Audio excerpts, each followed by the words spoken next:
What is primary versus secondary tickets? This is a big question that we get a lot. Mainly people are like, well, what's the site that I should buy tickets from? And you might tell them one site and they're like, wait, I thought that was resale. Or wait, I thought that was the primary or the venue site. The question of what is primary and secondary is not really an efficient question anymore because every primary site is somebody else's secondary site or somebody else's resale. Let me give you an example. SeatGeek is the primary site that the Dallas Cowboys use for tickets. That is where all of their tickets start with. That is, to get into a game, you have to use SeatGeek app to use your ticket to get into the game.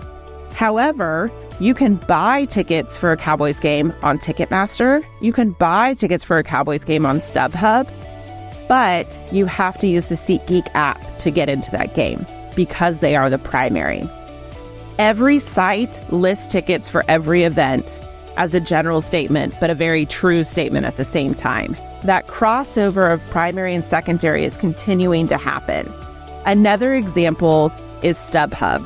StubHub has deals with different teams, different venues, different leagues, where they come in and say, we are now your primary broker or your primary site opportunity to resell your unused inventory.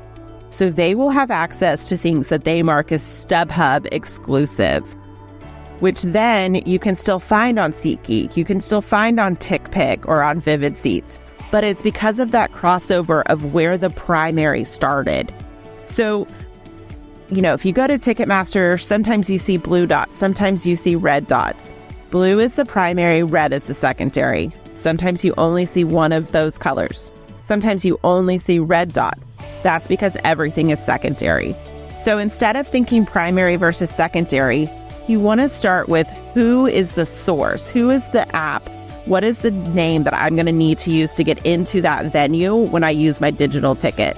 That's always a great starting point. But also, you will see tickets on other sites at all times because of that crossover and no longer having an exclusive primary and an exclusive secondary market.